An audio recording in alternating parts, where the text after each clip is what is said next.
तो देखिए हम कर रहे थे application of scattering. Application of scattering हमने स्टार्ट किया था और हमारी क्लास कंप्लीट नहीं हो पाई थी। तो उसमें पहला जो था हमारा scattering from Dirac delta potential था। ठीक है, तो सबसे पहले मैंने आपको बताया कि डिराक डेल्टा पोटेंशियल जो होता है वो कुछ इस तरीके से दिखाई देता है। डिराक डेल्टा एक्स माइनस ए, जहाँ पर आपके पास में अगर एक्स की वैल्यू ए होगी तो डिराक डेल्टा फंक्शन की जो वैल्यू होगी वो नॉन जीरो वैल्यू होगी कोई, और अगर एक्स की वैल्यू ए नहीं है उसके अलावा कोई वैल्यू है नहीं, अदरवाइज अगर कोई दूसरी वैल्यू है ए के अलावा, ठीक है, तो जो डिराक डेल्टा फंक्शन उसकी वैल्यू जीरो हो जाएगी। इस तरीके का फंक्शन जो होता है वो डिराक डेल्टा फंक्शन होता है। ठीक है, तो अगर आप यहाँ पर डिराक डेल्टा पोटेंशियल को अगर लिखेंगे तो पोटेंशियल को लिखने का तरीका रहेगा वी आर, और यहाँ पर देखिए मैंने एक कांस्टेंट वैल्यू लैम्बडा से इसको मल्टीप्लाई कर दिया है। क्यों कर दिया है? क्योंकि यहाँ पर आपने एक नॉन जीरो वैल्यू होती है, यहाँ पर अगर आप आर इज इक्वल टू ए अगर करते हो तो जो है ये नॉन जीरो वैल्यू यहाँ पर आएगी, तो इसको आप एक कांस्टेंट वैल्यू लैम्बडा से मल्टीप्लाई कर दोगे तो आपके पास में फिक्स पोटेंशियल वैल्यू हो जाएगी। तो ये पॉसिबल होगा हमारे पास में R is equal to A पे पॉसिबल होगा, और जब आर की वैल्यू ए नहीं है यानी अदरवाइज आपके पास में ये वैल्यू है आर के अलावा, आर की वैल्यू ए के अलावा अगर कोई वैल्यू है तो यहाँ पर जो है इसकी वैल्यू जीरो हो जाएगी। ठीक है, यहाँ पर जीरो मिल जाएगा पोटेंशियल में। तो देखिए इसको हमने ड्रॉ किया था, यहाँ पर ये ड्रॉ किया था मैंने, यहाँ पर मैंने इस वाले एक्सिस में मैंने आर लिया था, डिस्टेंस ली थी, और यहाँ पर मैंने डिराक डेल्टा फंक्शन ले लिया। तो इसकी पोटेंशियल की वैल्यू क्या हो जाएगी? Are is equal to A पर तो हमें यहाँ पर वैल्यू मिल जाएगी ये वाली lambda Dirac delta are minus A, और R is less than A के लिए हम इसे बोलेंगे बिफोर स्कैटरिंग, और R is greater than A के लिए हम इसे बोलेंगे आफ्टर स्कैटरिंग, और R is equal to A पे हम इसे कहेंगे कि यहाँ पर जो है स्कैटरिंग आपके पास में हो रही है। तो देखिए हमने बोला कि यहाँ पर पॉइंट आपके पास में आर इज इक्वल टू ए के लिए क्या है? स्कैटरिंग हो रही है, और R is less than A के लिए हम क्या बोल रहे हैं कि यहाँ पर पोटेंशियल की वैल्यू क्या रहेगी? जीरो वैल्यू रहेगी। ठीक है, पोटेंशियल की, और इस रीजन को हम क्या बोलेंगे? इस रीजन को हम बोलेंगे बिफोर स्कैटरिंग रीजन। ठीक है, तो यहाँ तक हमने कर लिया था, इसके आगे हम कर रहे हैं।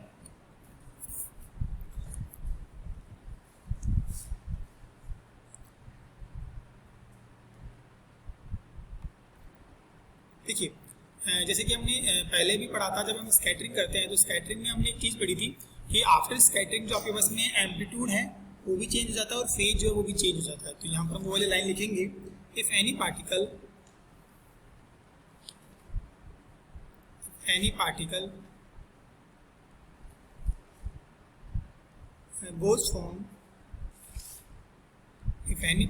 goes from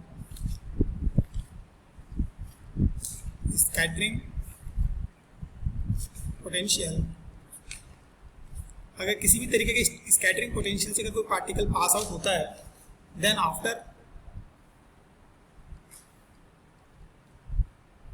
after scattering amplitude और फेज जो है वो चेंज हो जाएगा, यानी कि एम्पलीट्यूड एंड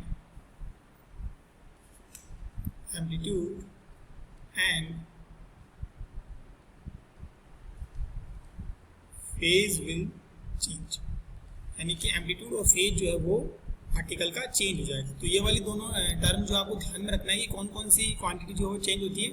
एक तो एम्पलीट्यूड चेंज होता है, तो जैसे कि हमने टोटल स्कैटरिंग क्रॉस सेक्शन में किया था ना कि इंसिडेंट के लिए हमने स्मॉल ए लिया था और आफ्टर स्कैटरिंग हमने कैपिटल ए लिया था, और फेज भी हमने जो है अलग अलग लिया था।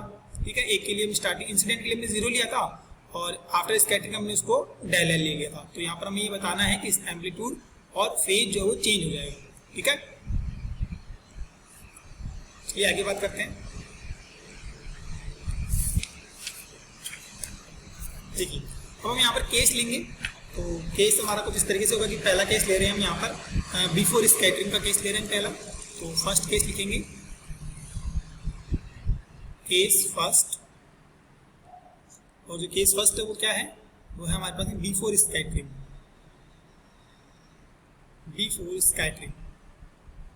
यानी स्कैटरिंग से पहले का केस ले रहे हैं, जब स्कैटरिंग नहीं हुई है। और स्कैटरिंग कहाँ नहीं हुई है? Are is less than A वाला जो रीजन आपके पास में, ये वाला जो रीजन है यहाँ पर स्कैटरिंग नहीं हुई है। यहाँ के लिए हम लिख देंगे से आर इज लेस देन ए वाले रीजन की हम बात कर रहे हैं यहाँ पर। ठीक है,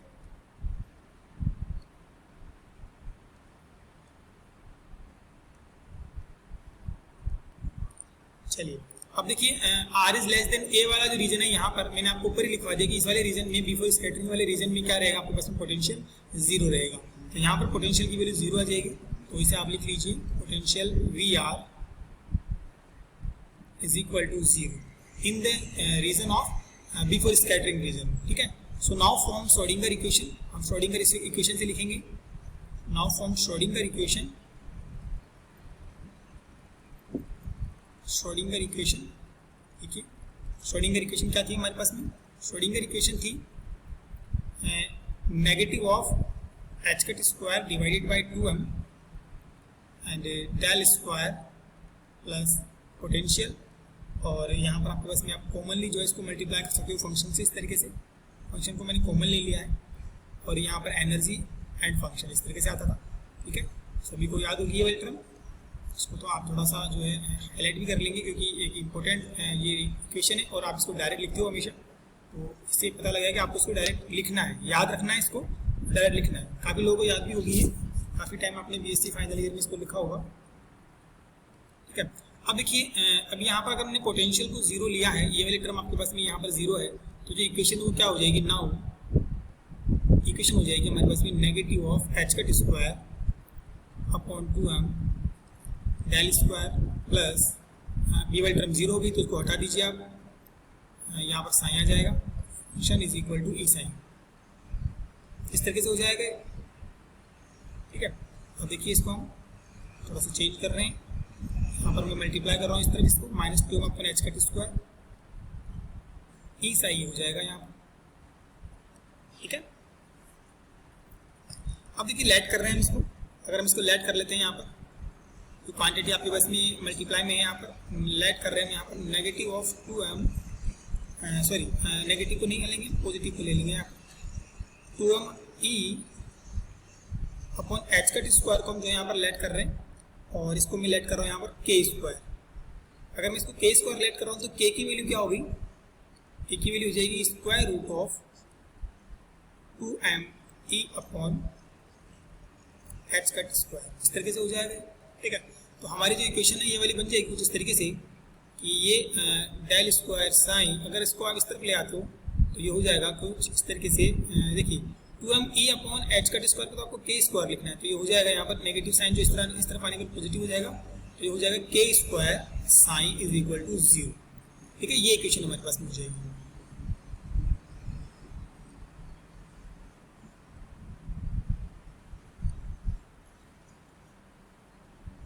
ठीक है। अब यहाँ से देखिए आप यहाँ फंक्शन को कॉमन ले सकते हो आप, तो ये हो जाएगा del square k square psi is equal to 0, ठीक है। तो ये भी आपके पास में एक ही जो है इम्पोर्टेंट रिलेशन है, सभी को हाईलाइट करके रखेंगे आप। अब जैसे ऊपर हमने कोई इक्वेशन किसी को अगर हमने नंबर दिया है, नहीं दिया, तो यहाँ पर हम जो है इक्वेशन को नंबर दे देंगे। जैसे कि मैंने मान लीजिए जो ये वाली इक्वेशन इसको मैं नंबर 1 दे रहा हूँ और ये वाली इक्वेशन जो इसको मैं नंबर 2 दे रहा हूँ।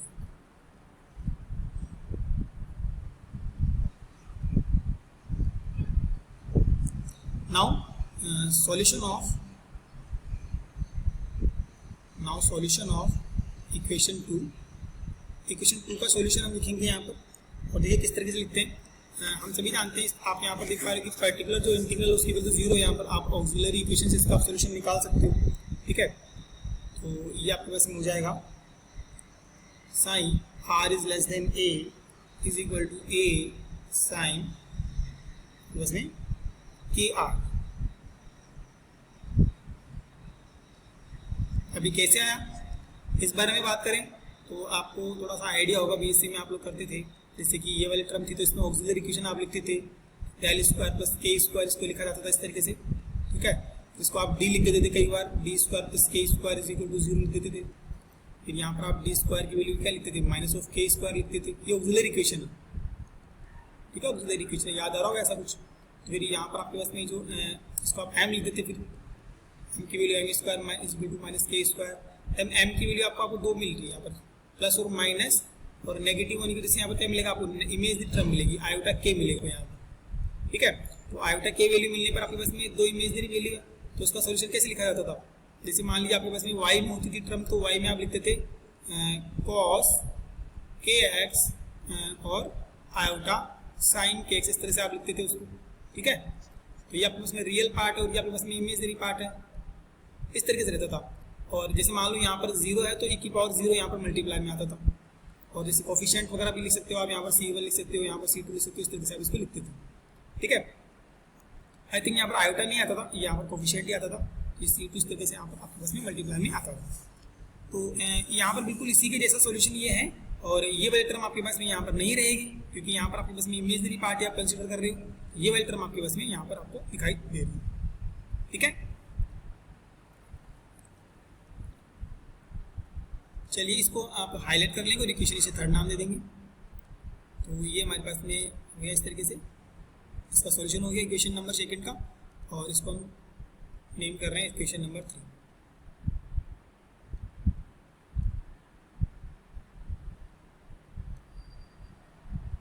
ठीक है, अब हम केस सेकंड ले रहे हैं। हमने केस फर्स्ट की बात कर ली, अब हम केस सेकंड की बात करेंगे। केस सेकंड हमारे पास में कौन सा है? आफ्टर स्कैटरिंग वाला केस ले रहे हैं हम। तो यहाँ पर हम लिखेंगे after scattering.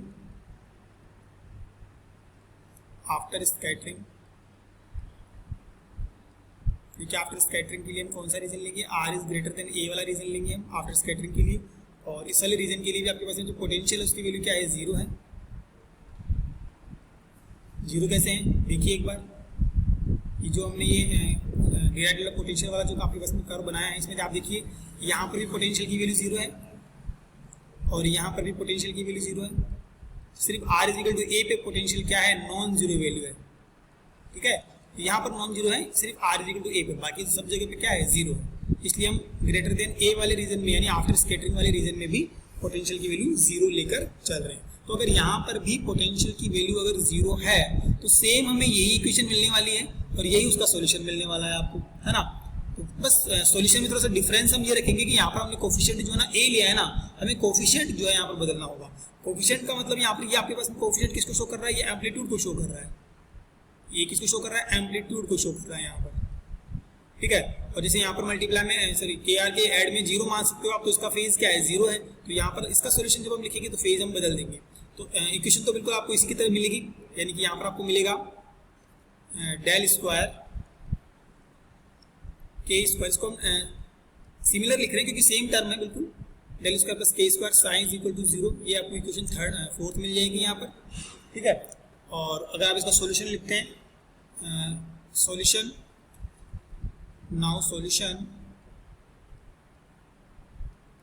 Of equation fourth का अगर आप सॉल्यूशन लिखते हैं यहाँ पर तो वो सॉल्यूशन क्या होगा? सॉल्यूशन हो जाएगा psi R is greater than A is equal to, बिल्कुल इसी की जैसा ही लिखना है, लेकिन देखो एम्पलीट्यूड बदलना है। आपको बताया था ना यहाँ पर ऊपर हमने बात की थी कि जब स्कैटरिंग होती है तो कौन कौन सी चीज़ बदलती है? एम्पलीट्यूड बदलता है और फेज चेंज होगा।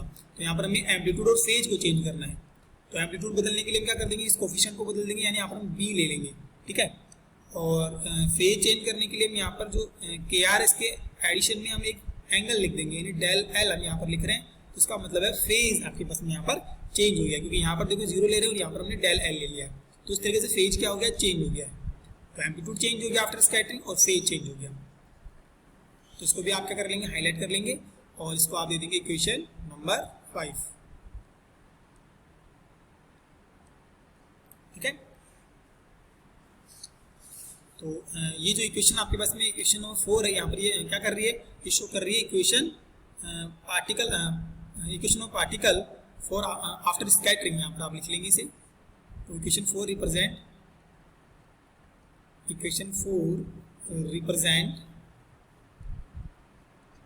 Particle after scattering.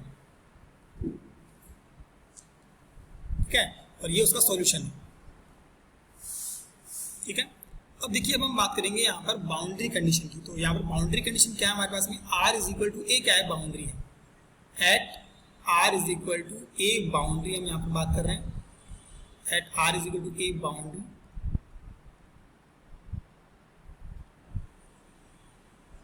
ठीक है, तो बाउंड्री कंडीशंस आपने वेव फंक्शन के लिए पढ़ी होगी। तो वेव फंक्शन के लिए बाउंड्री कंडीशंस कुछ इस तरीके से होती है कि जो वेव फंक्शन होता है उसका अगर किसी बाउंड्री पर अगर आप बात करते हो तो अलग अलग, जैसे मान लो 2 रीजन है, ये 2 रीजन है, मान लो एक रीजन फर्स्ट है और एक रीजन सेकंड है।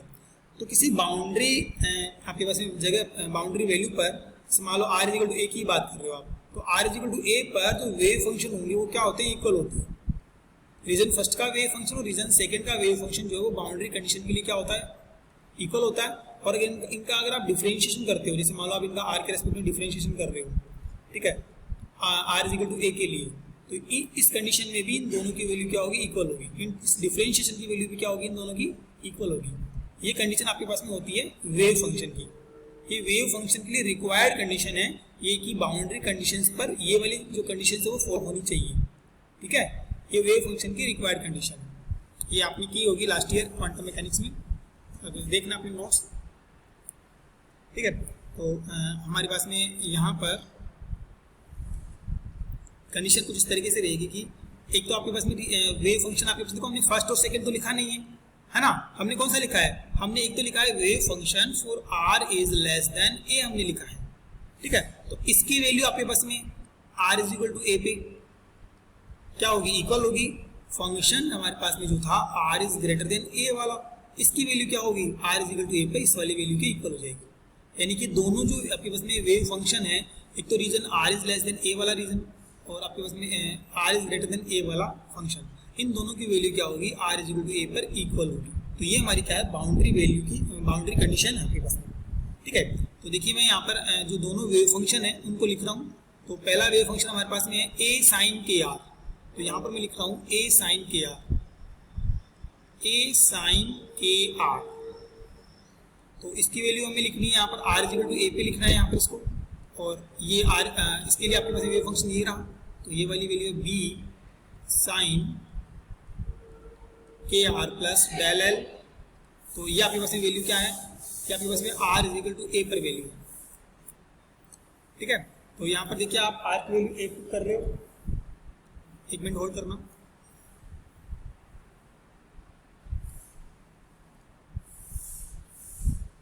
ठीक है, तो यहाँ तक कर लिया था हमने।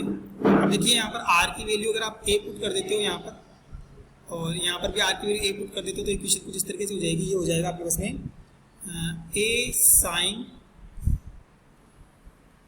के ए इज इक्वल टू, ये हो जाएगा बी साइन के ए प्लस डेल एल, इस तरीके से हो जाएगा, ठीक है।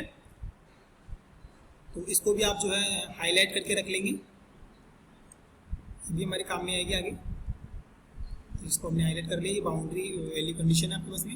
इक्वेशन नंबर 6 हम इसको नोट कर देंगे, इक्वेशन नंबर 6 हो जाएगी, ठीक है। चलो अब हम लेंगे केस थर्ड, ले रहे हैं हम यहाँ पर केस थर्ड हम लिख रहे हैं इसको, केस थर्ड। तो केस थर्ड देखिए, केस थर्ड क्या है, at scattering time, at scattering time. अब स्कैटरिंग कब हो रही है आपके पास में, स्कैटरिंग हो रही है आर इज इक्वल टू ए वाली कंडीशन पे अब जो स्कैटरिंग हो रही है, ठीक है। तो इस वाली कंडीशन पे देखो पोटेंशियल क्या था हमारे पास में, पोटेंशियल था V are is equal to lambda Dirac delta are minus A, ये हमारे पास में पोटेंशियल की वैल्यू थी, ठीक है।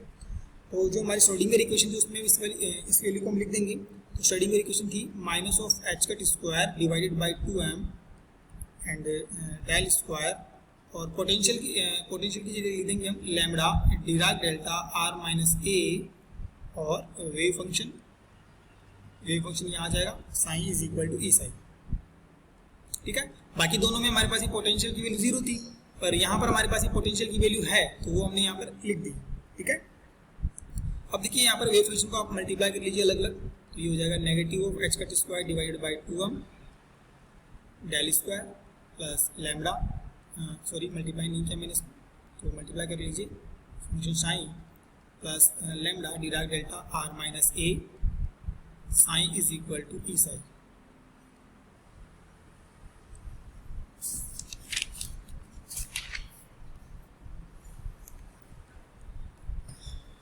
ठीक है, फिर से देखिए 2m अपॉन एच, ये वाली टर्म को जो आप मल्टीप्लाई कर लीजिए दोनों तरफ, तो देखिए क्या हो जाएगा, ये हो जाएगा यहाँ पर हो जाएगा डेल स्क्वायर साइन, और अगर इसको आप मल्टीप्लाई करते तो हो जाएगा ये minus of 2m upon H cut square lambda Dirac delta function r minus a psi is equal to minus of 2m upon H cut square and E psi, ये टर्म हो जाएगी आपके पास में। तो इस वाली टर्म को जो है ना आप इस तरफ ले आइए, तो ये जो टर्म बन जाएगी कुछ इस तरीके से हो जाएगी, डेल स्क्वायर साइन, और इधर आने पर प्लस हो जाएगा, plus 2me upon H cut square और फंक्शन साइन, और ये वाली टर्म इसको उस तरफ ले जाइए आप, ये हो जाएगा 2m lambda upon H cut square, Dirac delta लिखना है, Dirac delta r minus a, इस तरीके से। ठीक है, तो इसको आप इक्वेशन नंबर 7 जो है आप इसको नोट कर दीजिए, इक्वेशन नंबर 7 इसको बोल देंगे हम।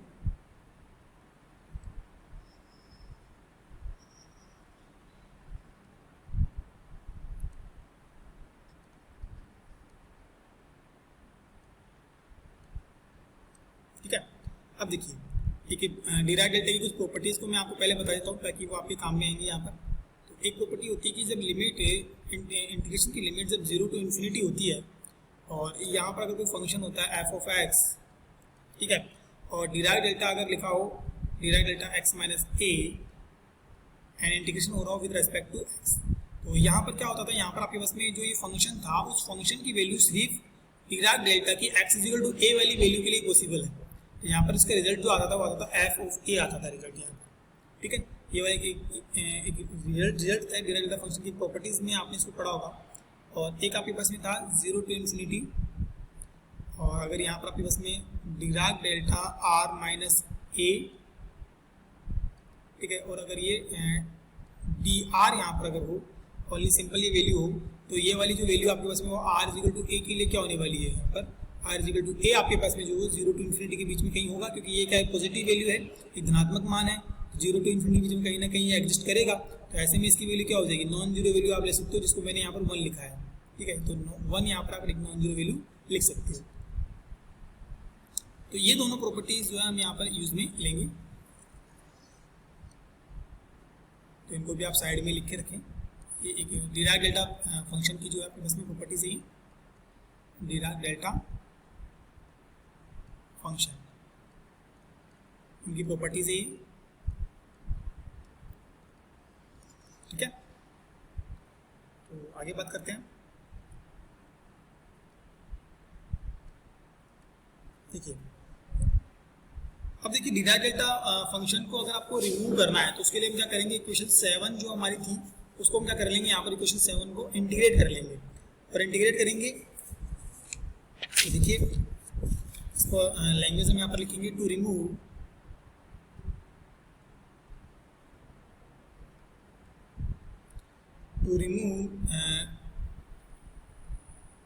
Dirac delta function, to remove Dirac delta function, to integrate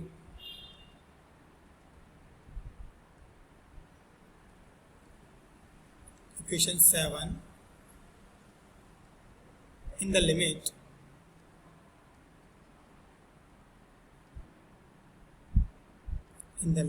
for which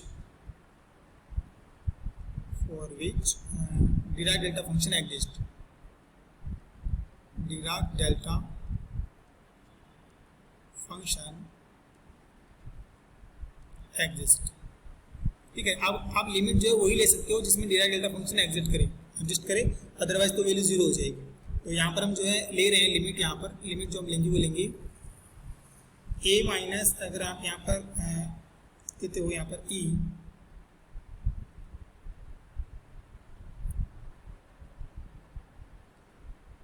to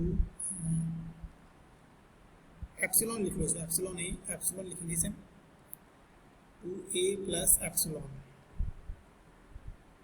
here epsilon tends to 0, यानी कि बहुत स्मॉल क्वांटिटी एप्सिलॉन हमने यहाँ पर ली है, जिसको आप जो है a में से रिड्यूस कर रहे हो। तो ये वाला रीजन आपके पास में कौन सा हो जाएगा, ये आपके पास में r is less than a वाला रीजन हो जाएगा, और ये वाला रीजन कौन सा हो जाएगा, r is greater than a वाला रीजन है, क्योंकि स्मॉल क्वांटिटी आपने क्या कर दी है, ऐड कर दी है, लेकिन इसकी वैल्यू क्या है, टेंड्स टू 0, यानी बहुत स्मॉल है। ठीक है, तो उसका ध्यान रखना है।